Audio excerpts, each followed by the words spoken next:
Welcome, welcome to the Hard Skills Show, where we discuss how to develop the nuanced hard skills, meaning the most challenging soft skills needed to make a real impact through your leadership. Now, if you've been wondering if there's a better way to develop an engaged, empowered organizational culture, one where employees feel a sense of ownership and power to make a difference both internally, on their teams, and even as far as making a global impact, this is the episode for you. Our guest today, Lorraine Margherita, who I will introduce in just a moment, will share some current examples, such as with Patagonia and other organizations. How do they do it? What did they do?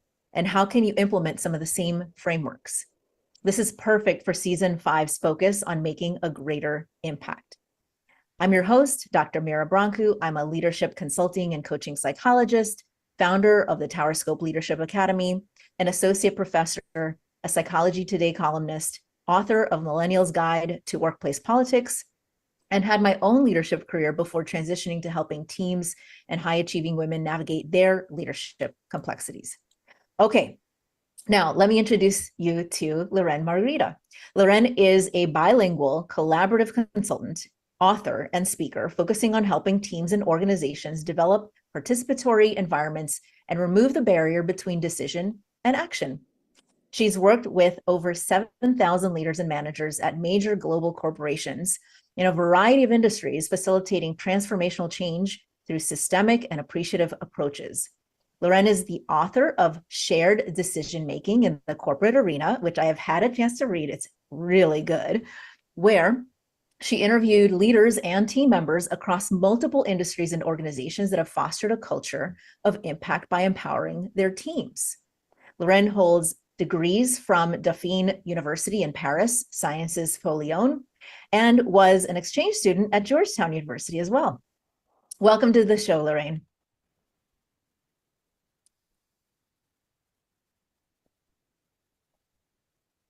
Thank you very much, Mira. I'm really happy to be here with you for this conversation. Absolutely excited to have you. So, Lorraine, your book is on shared decision making, but we'll also probably use various terms. There's so many terms when you apply to this kind of work: empowerment models, participatory leadership, and models. Can you define these things for our audience, for those who are not familiar with this? Absolutely. You mentioned that I work on removing the barrier between decision and action, and that's what we're talking about. So there are many ways to do it, many ways to talk about it, and sometimes companies start that path without having a proper framework in mind or a model in mind.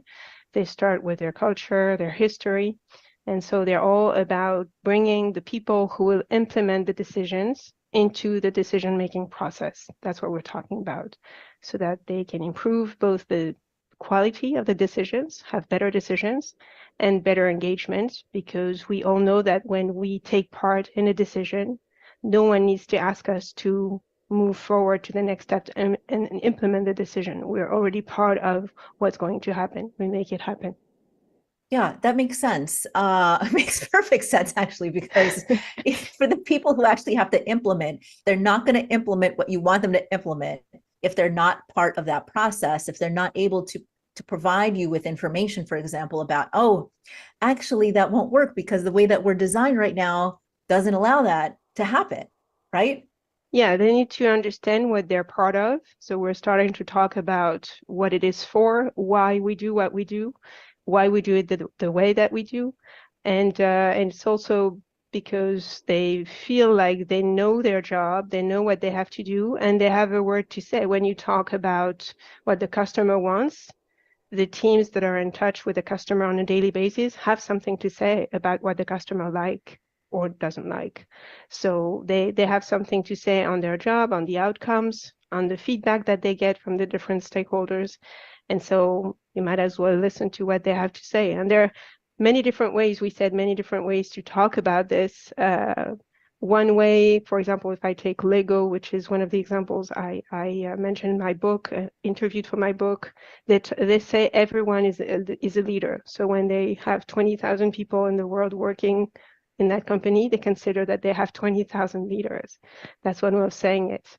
at HCL Tech in India, the former CEO said that he turned the pyramid upside down, not just to say that it's going to be a huge crash, a Mhm. huge revolution, but just to reflect that the people in touch with the customers should be the ones being listened to rather than listening to their managers and to the constraints of the higher level in their hierarchy.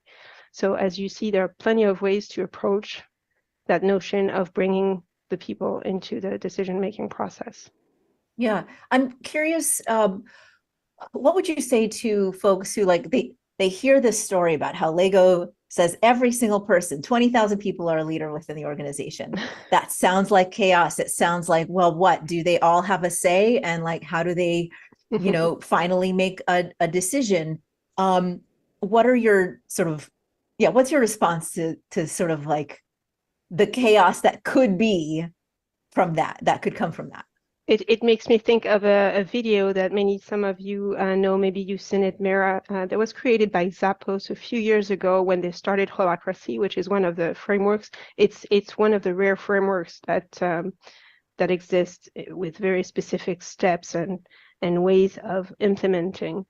And Zappos created that video showing a nightmare of the CEO thinking, oh my God, no more managers in my company. What are we going to do? It's going to be chaos.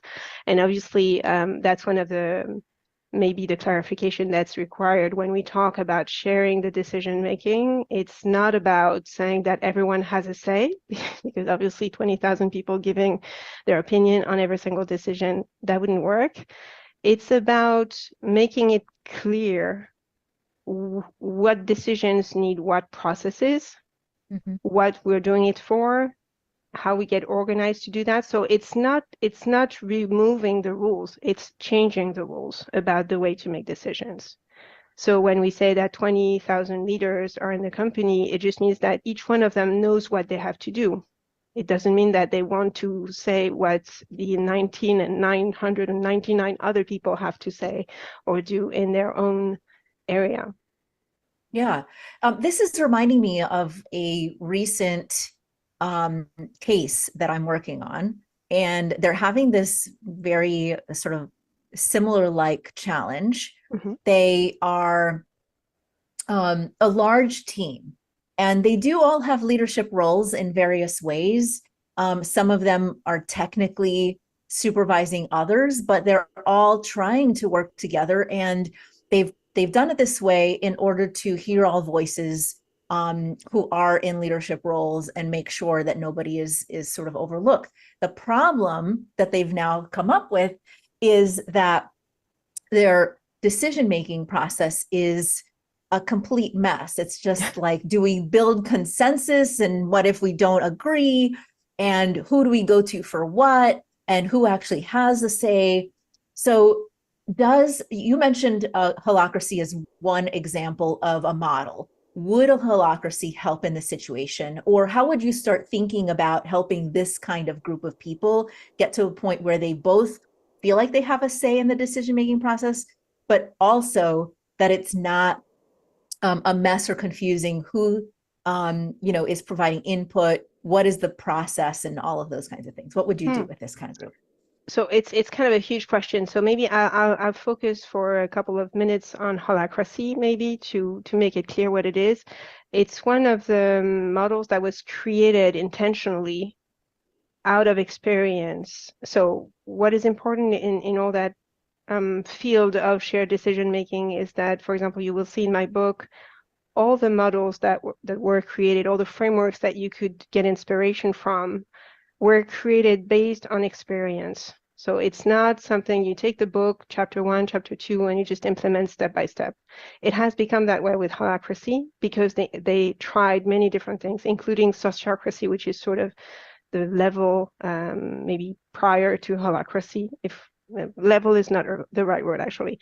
It's a matter of chronology, but it's not a matter of level in terms of intensity, right? So all these frameworks were created because outsiders noticed that some of the companies that we're talking about were doing things differently and seemed to either recover from near bankruptcy or have results that were way superior to those of their competitors. And so outsiders started to observe what was going on in those companies and realized that they had a few things in common, including letting more people have access to decisions that used to be made by other people. So maybe that's one thing that we need to say about holacracy. And so going back to your clients, if they are on the way, so holacracy is sort of an exception because they even have a constitution. It's very processed. One thing I like to remind people about holacracy is that it was created by the founders of a software company. And the way to get organized comes with a platform. So it's very processed. It's almost technical. So you either implement the steps that the company has prepared for others to imitate what they've done, or you choose a completely different model. So if your client is in the process of implementing holacracy, it's a very specific situation. They just have to keep going. And so maybe they're in one of the phases, just like every change, every transformation. Maybe they're in the phase where we have left behind former ways of doing things and we're not completely comfortable with what we're doing, or we're trying and we need to get better.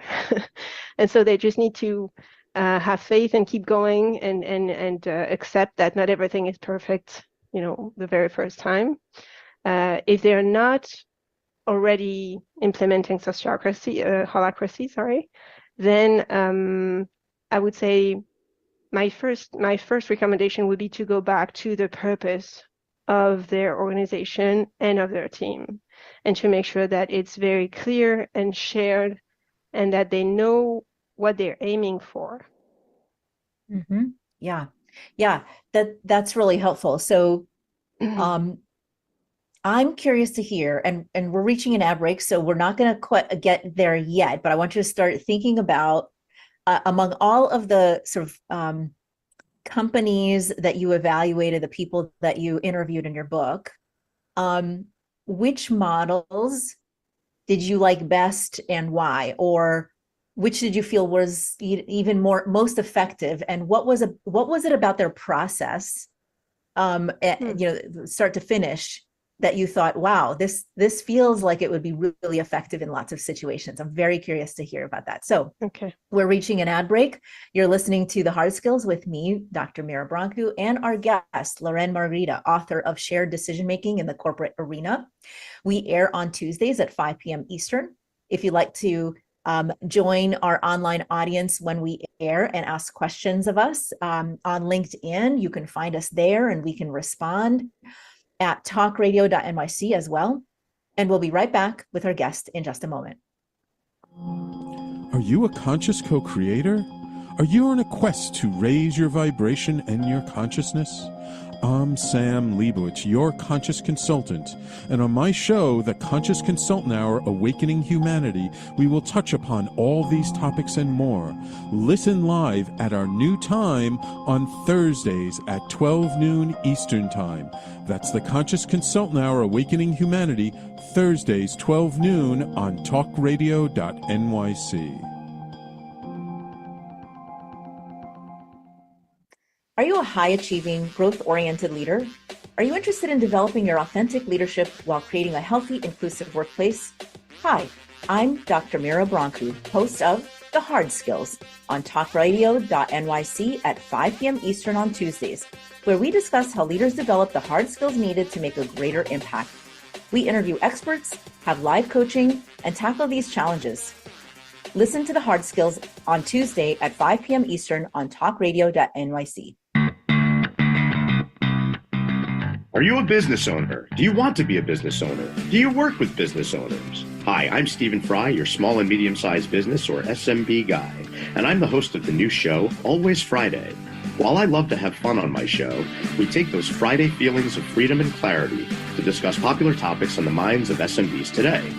Please join me and my various special guests on Friday at 11 a.m. on talkradio.nyc. You're listening to Talk Radio NYC. Uplift, educate, empower.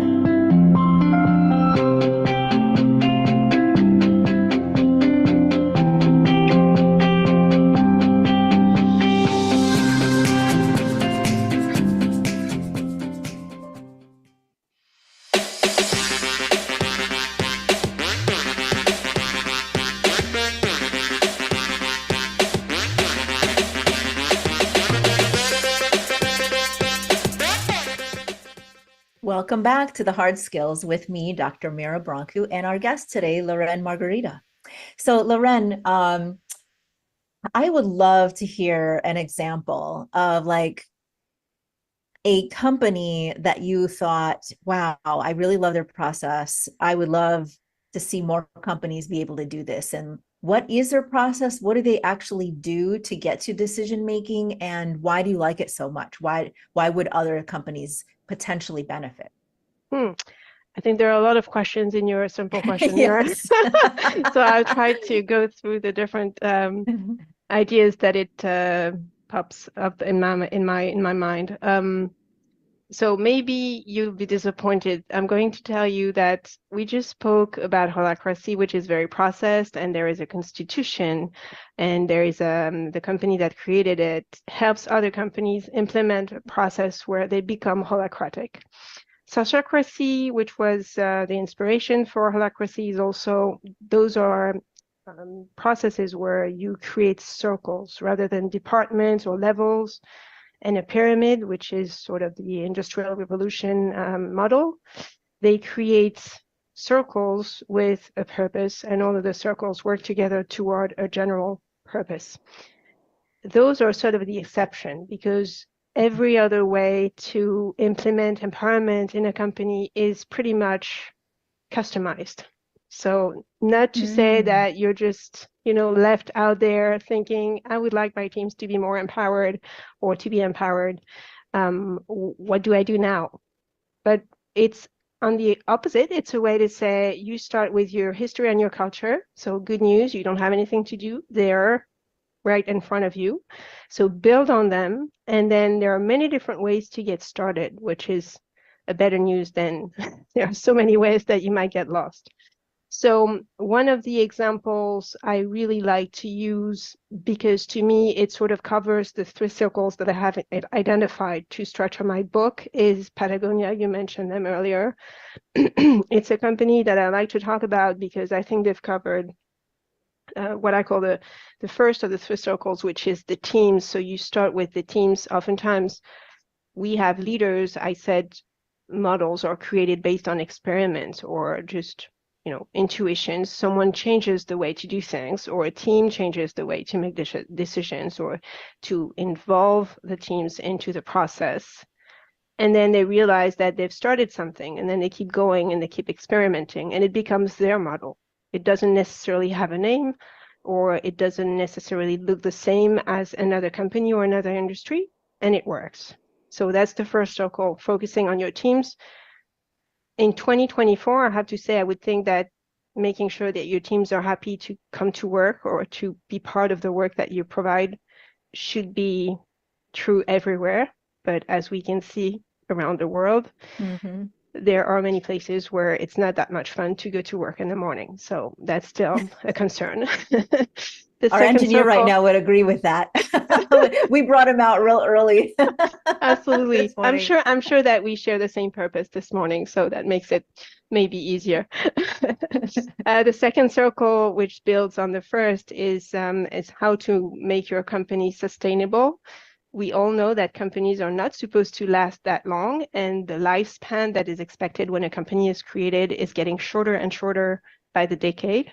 So at some point, some people realized how come some companies manage to have a long life. What do they have something in common? Is there something that they do that we can see in all of them that could explain maybe the or one of the right ways to handle a company so that it becomes sustainable? And so that second circle is about the stakeholders. So it's about the providers, your clients, your competitors, the markets around you. I would say the people and the entities or organizations that are impacted by your activity as a company. And then the third circle, and that's more ambitious, is what I call the planet. And for me, the planet is both the environment, I guess that's clear for everyone, and society. And so back to Patagonia, I think that's one of the examples where they have reached that ambition to have an impact on the planet, meaning the people and nature, because they have created a model that is rooted into the intention to take care of the planet. So it's a nice story, because they started with someone who was a climber and created products for people like him who enjoyed the outdoors and didn't want to hurt nature. So in his case, climbing without hurting the rocks. And at some point in the 1980s, they realized that one of the products that they were manufacturing was harming people because they found out that there was a chemical in the cotton that they were using. They realized that it was not, they were not comfortable. They say that it sort of awakened their responsibility, their sense of responsibility. They realized that by creating a jacket, they could hurt the people who gathered the material for the jacket or who were making it or selling it. And so they started to pull the thread of what it meant, and they re-questioned the entire supply chain. They crafted their purpose way before anyone was talking about corporate purpose.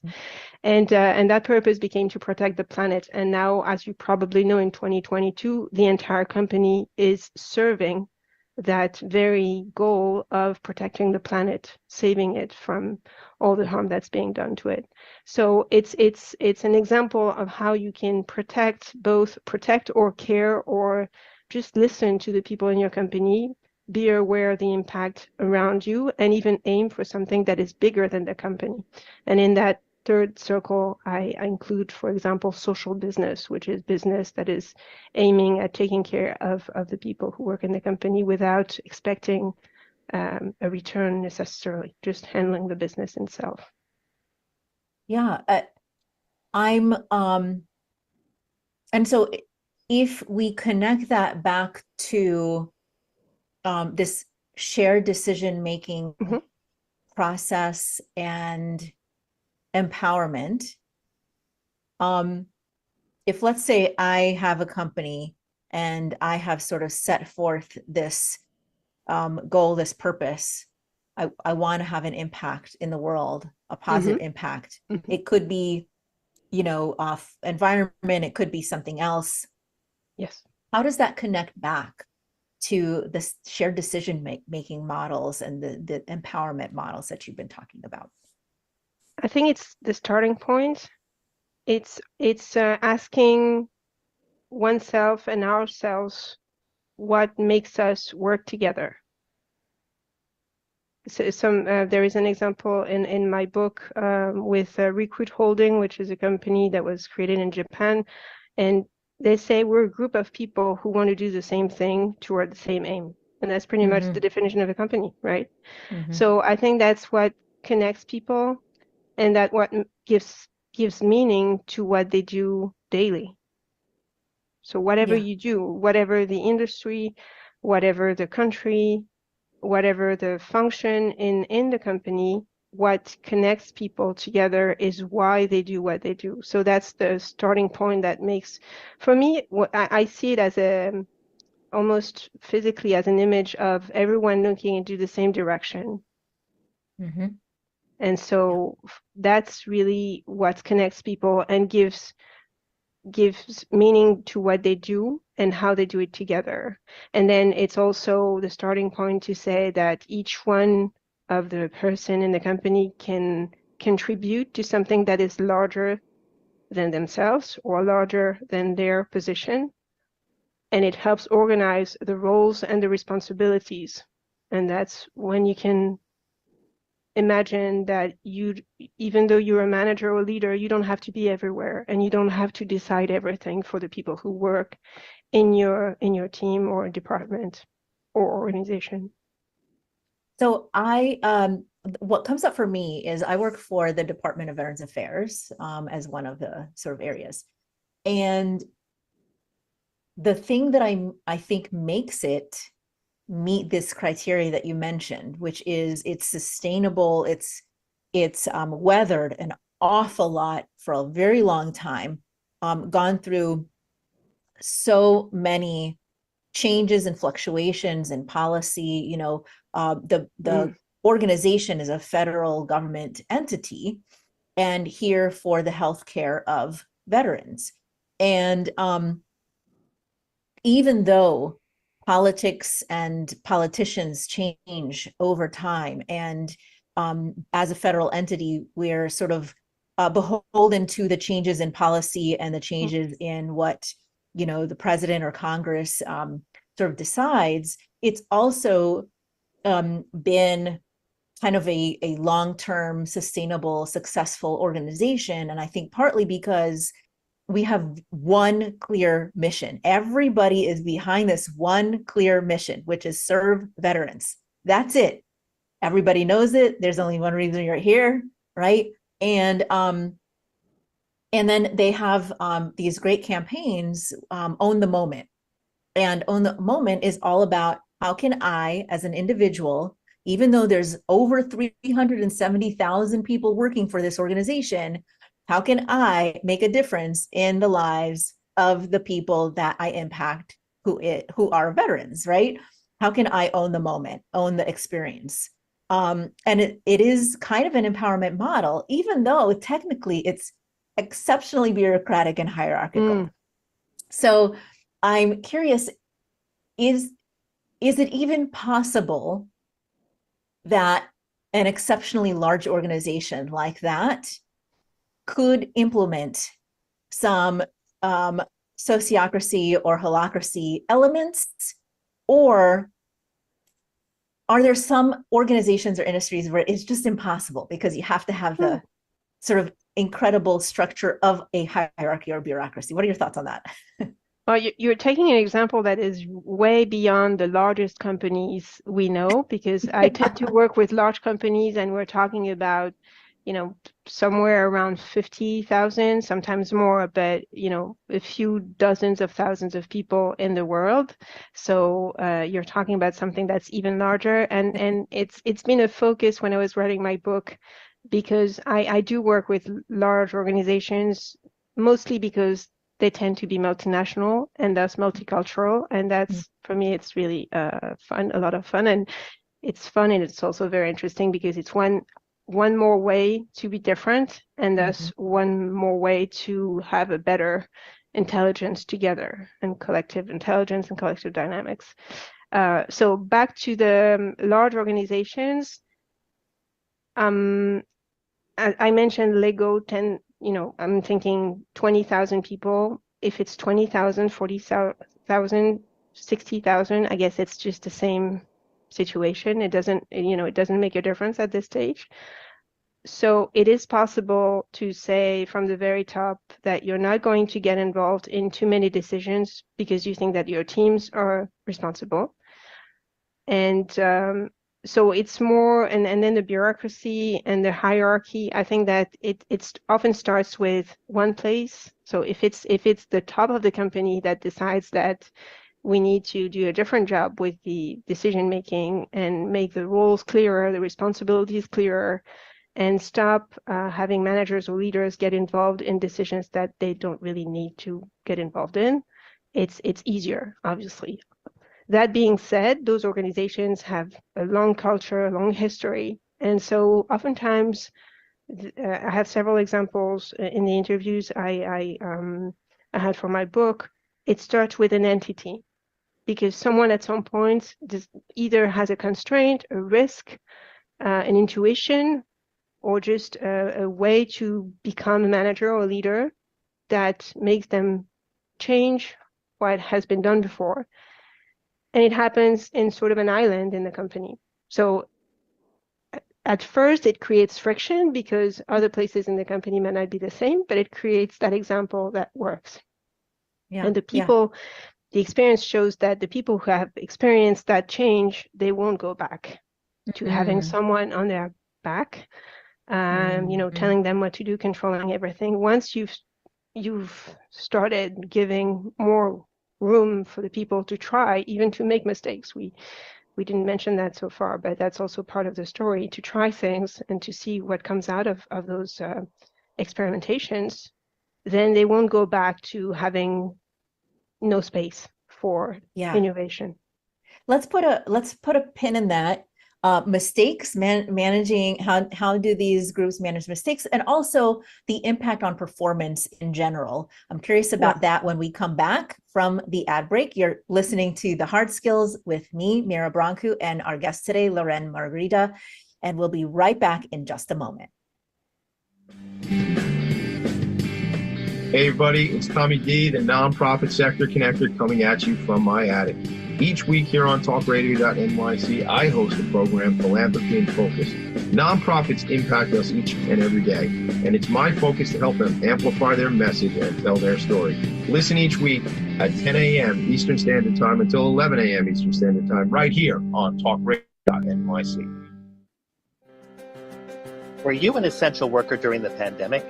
If you needed to learn stages of epilepsy, did you depend on advocates?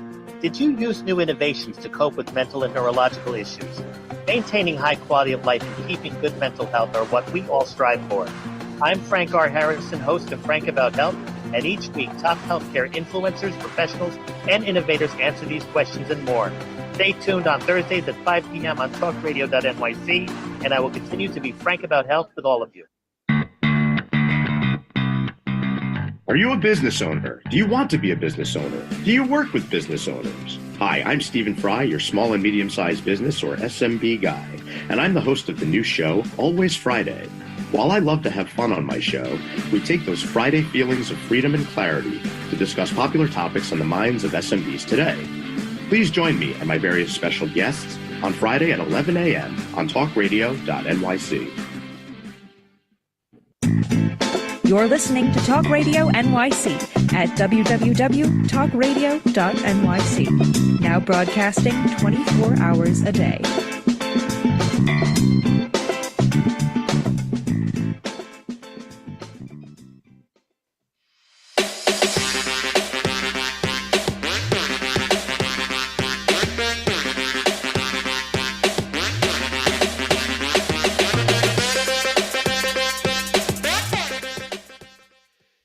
Welcome back to the Hard Skills with me, Mira Brancu, and our guest today, Lorraine Margherita. So in your book, Shared Decision Making in the Corporate Arena, you mention that if you give more autonomy to people, to employees, their performance improves, which improves the organization's performance and the impact on the world. And you started talking about how once you sort of implement and have success with this new kind of model, most people don't want to go back. And I'm curious, yes, of course, nobody wants to go back to being micromanaged. Makes sense. But then how do you address mistakes, failures? What happens to performance? So two things.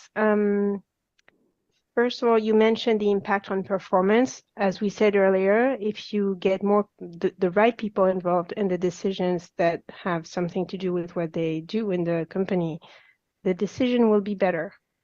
So if you have better decisions, you might expect that the performance is going to reflect the improvements in the decision making and in the decisions.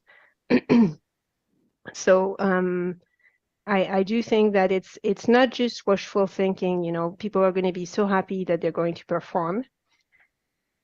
The second element in what you're saying is the motivation that it creates, the engagement. And we all know, I mean, studies and books have been published year after year about this. We all need to see that what we do matters. That's pretty simple and very powerful. So when we listen to people and they see that they have a say, they can contribute to the ideation, the decision, they are part of what's going to happen, they can see that they helped move the needle. They helped with the impact that is being seen, and it's very powerful, very powerful. I'm curious about a couple of things based on that. So you mentioned if you get the right people, decisions will be better. Yep. That implies that leaders have enough humility to realize maybe I'm not the right person. Like there are leaders, managers who think I've been there, done that, or I have an MBA, or I have this, expertise and degree in this, situation, and therefore I am the best person to make this decision. So is the implication that you have to have enough humility to say, I might not be the right person, or I might not be the only right person. Yeah, that wording would be better, I guess. Yeah, I might not be the only person. It's just, it's not just a matter of saying I have that degree or I have that experience or, I'm that old. It's also because you can't see and do everything on your own. You have the right degree and you have maybe the right connections and the experience, and you're still one person. So, if we go back to the example we were taking earlier about the customers, if you're the CEO, you don't see the customers as much as the people who are in a store or the people who answer the customer service hotline, So it does require humility, and it's also, I think it's much more fun, when you have more people involved in the process.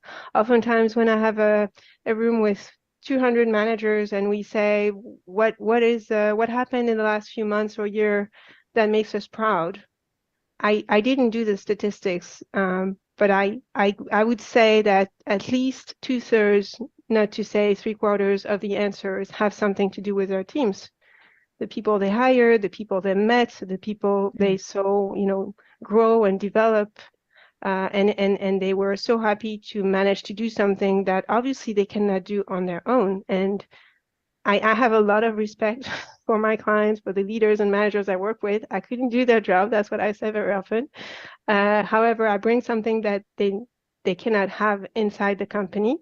And I see that they know a lot, they've done a lot, and yet they cannot see everything, they cannot hear everything.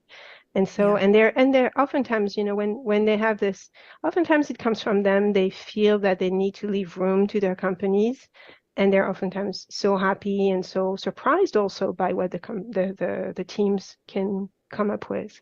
Oftentimes, I've heard several times in my interviews that when you ask the teams either what they can save when the time is to save or what they can achieve, if you let them answer, they will have a more demanding answer than if you were the managers telling them what to do.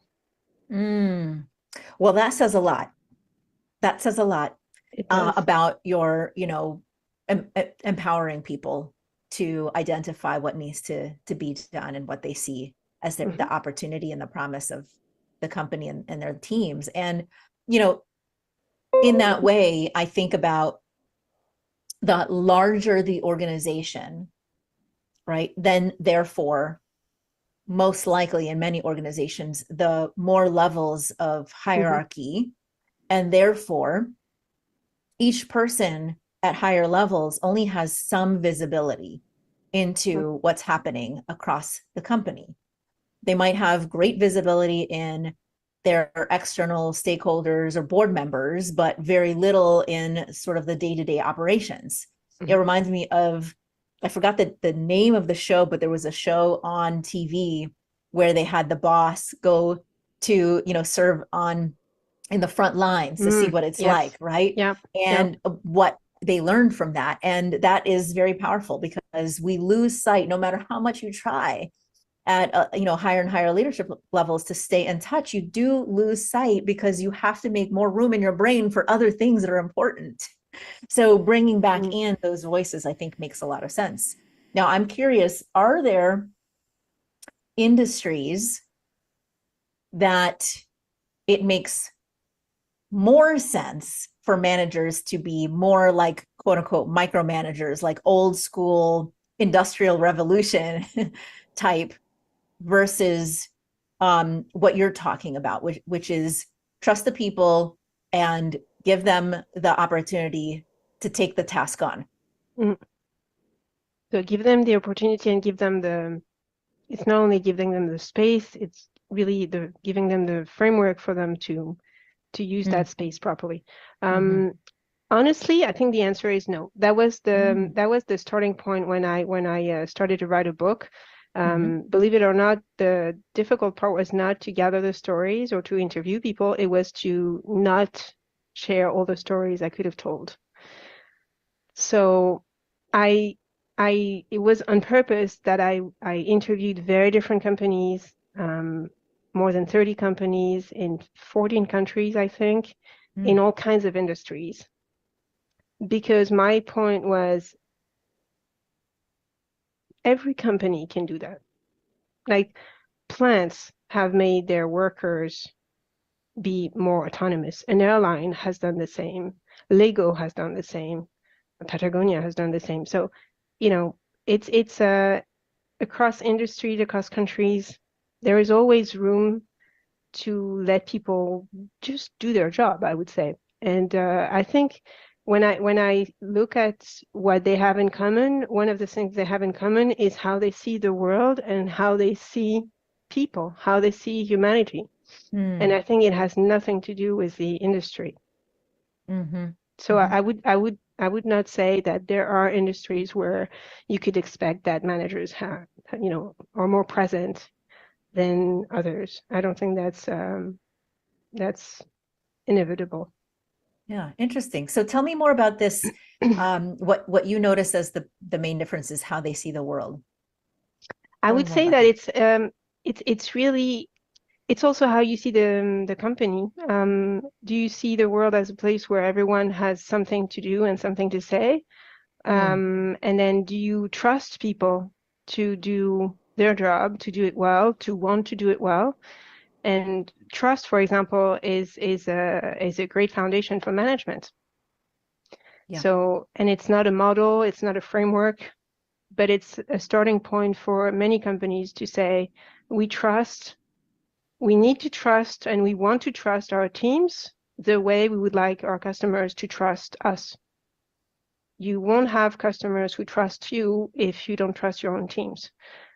So it's just that when I say vision of the world, that's what we're talking about. It's do you believe that people will be eager to do their job to the best of their ability, to be in the right place and to make the right choices? Sometimes they will make mistakes, and that's another point that is very important. I think a very important practice in all those models or experimentations or path is the feedback, the ability to give proper feedback, to be trained. It's not easy, and it's so necessary, and it changes everything, especially when you try that kind of work, because we were saying earlier, there is no method, to say, okay, we'll start January 1st and, 2 years later we'll be an empowered company. It doesn't work that way. It's sort of ongoing, just like the culture, the people in the company, it's ongoing. So you have a starting point, you find your way to start that path, and you need support for the teams, and you need training. For example, I interviewed someone at Airbus. He empowered an entire plant for the program he was in charge of, the A380, and he discovered after a few weeks that the processes to make decisions and the roles and the purpose were being done in a very interesting way. And then the teams needed training to learn how to communicate better and to provide feedback that would be both useful and not too aggressive. Yeah, I think that piece, I do think that communication and feedback piece is really important. I would love, after this next ad break, to connect that to managing, like combining trust and low performance. What do you do with that? And how can that be sort of incorporated in part of the process? So you're listening to The Hard Skills with me, Dr. Mira Brancu, and our guest today, Lorraine Margherita, author of Shared Decision Making in the Corporate Arena, and we'll be right back in just a moment. Are you a high-achieving, growth-oriented leader? Are you interested in developing your authentic leadership while creating a healthy, inclusive workplace? Hi, I'm Dr. Mira Brancu, host of The Hard Skills on talkradio.nyc at 5 p.m. Eastern on Tuesdays, where we discuss how leaders develop the hard skills needed to make a greater impact. We interview experts, have live coaching, and tackle these challenges. Listen to The Hard Skills on Tuesday at 5 p.m. Eastern on talkradio.nyc. Hey everybody, it's Tommy D, the nonprofit sector connector, coming at you from my attic. Each week here on talkradio.nyc, I host a program, Philanthropy in Focus. Nonprofits impact us each and every day, and it's my focus to help them amplify their message and tell their story. Listen each week at 10 a.m. Eastern Standard Time until 11 a.m. Eastern Standard Time, right here on talkradio.nyc. Are you a conscious co-creator? Are you on a quest to raise your vibration and your consciousness? I'm Sam Leibowitz, your conscious consultant, and on my show, The Conscious Consultant Hour, Awakening Humanity, we will touch upon all these topics and more. Listen live at our new time on Thursdays at 12 noon Eastern Time. That's The Conscious Consultant Hour, Awakening Humanity, Thursdays 12 noon on talkradio.nyc.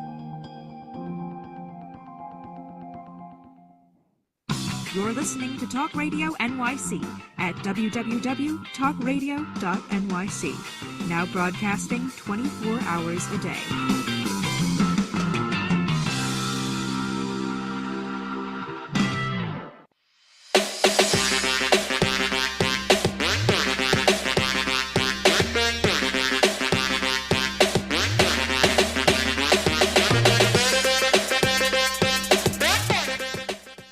Welcome back to the Hard Skills with me, Dr. Mira Brancu, and our guest today, Lorraine Margherita. Lorraine, we were talking a little bit about like having trust in people and listening to people's voices. And you started talking about the importance of communication processes, feedback processes. And that's kind of where I was just very curious, quickly,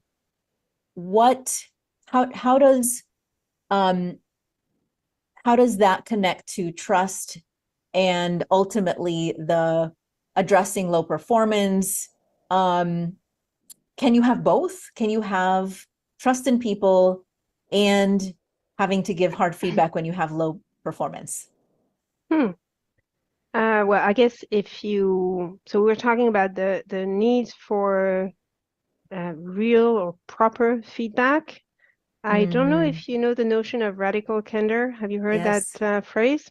I like that very much. I use that with my clients when we train about feedback, because it says that feedback, will work if you combine caring and challenging. I like that very much, because I think that you do need to pay attention to when and how you give feedback, and that's for everyone everywhere, I would say. And also, you need to challenge, because if you don't, then you will let people believe that something is okay when it's not, or when you will say okay to someone, in the same team will realize, well, I was doing better, that is not really okay, and we don't say anything, we pretend it's fine. So, it's not very positive in the long run. So I think that when performance is not there, it has to be said. And I don't want to pretend that empowerment is the solution to everything for everyone, and it will solve all your problems, and the world will be the perfect place. And that's the reason why I interviewed someone about a mistake in his team. It was Lego again in Romania, and the general manager tells the story of how someone in his team made a mistake with a budget, and so they had to find ways to go through the rest of the year with less budget than they could have. And it was interesting how he described that he did give the feedback, and obviously there was a problem, everyone could see it, so it was said. And the next step was to sit together at the same table with the team and say, okay, now we have less resources than we could have hoped. How do we handle the rest of the year together? And then I think that maybe it's just like every one of us. I don't think that we learn from being yelled at because there was something that went wrong. I think that we learn because we all know that something that went wrong. Like if you break something, I don't have to tell you that you broke something, you know it. So I'm pretty sure that most of the mistakes are identified by the people who make them. So no need to make a fuss about them. However, as always, what happened that led to that mistake? And also, is it a mistake by one person that, I don't know, didn't pay attention, or it was a wrong calculation or wrong information or whatever? Or is it the context, the framework for that decision to be made that was not really the right one? And maybe the person was making a decision without having the right information or the right skills. So Yeah. it's always, and that's why feedback is so important, because we need to be able to say that something went wrong, and we need to be able to say it both ways. It's often a shared responsibility, and to be able to build on what happened so that next time is better. Yeah. And, if I were to pull all of this together that you've been talking about,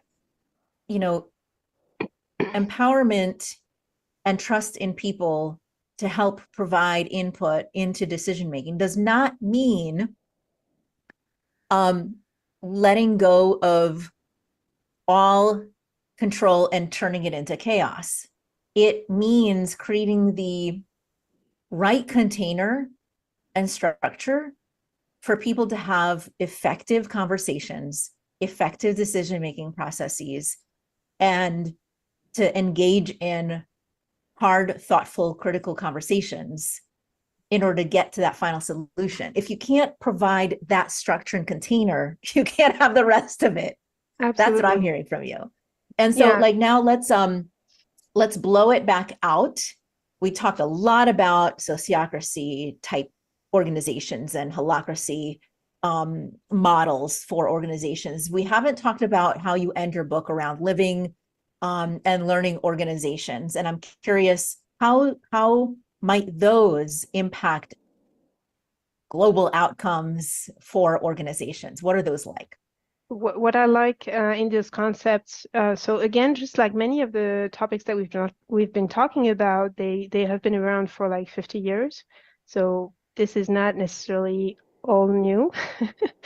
Even the teal organizations that many people ask me about, the book was published 10 years ago by Frédéric Laloux. So this is not necessarily all new. So in the notion of living organizations, it's the observation I was mentioning earlier. Companies have a limited lifespan, and yet some have grown old, and now we have companies that are more than 100 years old. And one of the things they have in common, it's not scientific. It was an observation by the prospective team at Shell around a man named Harry de Geus.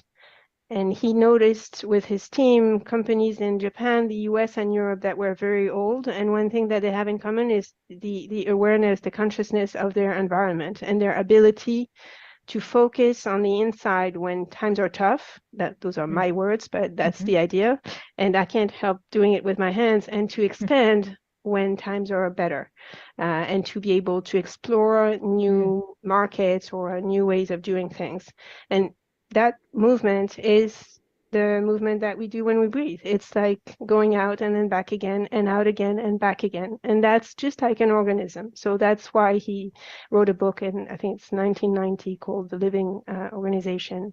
And stemming from that is the notion of learning organization that we can find in the fifth discipline by Peter Senge. I think that those names will ring bells. And so the notion of learning organization is also that ability to learn together, to be willing to reach a certain vision and ambition, and to set initiatives free, basically. So it's sort of a mindset.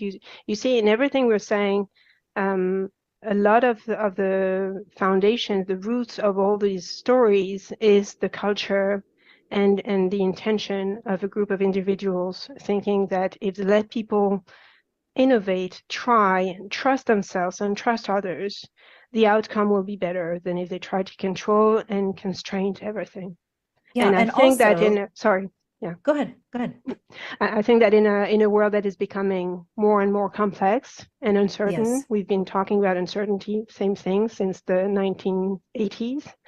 And before that, it was not necessarily a very, quiet world. So I think that going faster with more competitors coming from different places that were not expected, it really requires to be able to gather all the forces and to stop losing time on, wanting to control what is not controllable. That is exactly what I was going to say, and I'm glad you said it. Yeah. What you're talking about is a certain level of adaptability to respond to the constant changes in the world and the needs that the world has. and teach your employees to do that too, and teach your, internal folks to do that, because it benefits us and it benefits your teams and it benefits the world. And that's exactly kind of where you're going with it. So everybody, if you're interested in learning more about Lorraine's work, you can go to co-dynamics.net and find out more about her. You can also find her on LinkedIn.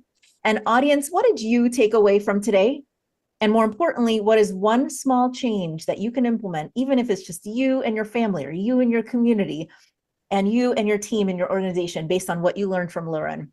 Share it with us on LinkedIn and we can cheer you on. We're also on Facebook, Instagram, Twitter, Twitch, Apple, Spotify, Amazon, all over the place. So please help us increase our visibility, reach, and impact by leaving a review. The stuff we talk about on this show is also part of our research-based strategic leadership pathway roadmap that we teach in our TowerScope Leadership Academy and other programs in order to help socially conscious leaders in disrupted learning and innovation industries looking to make a greater impact. You can find us at gotowerscope.com. And thank you to talkradio.nyc for hosting. I'm Dr. Mira Brancu, your host of the Hard Skills Show. Thank you for joining us today with our guest, Lorraine Margherita. Have a great rest of your day wherever you're tuning in from. Thank you, Lorraine. Thank you very much, Mira. Thanks, everyone.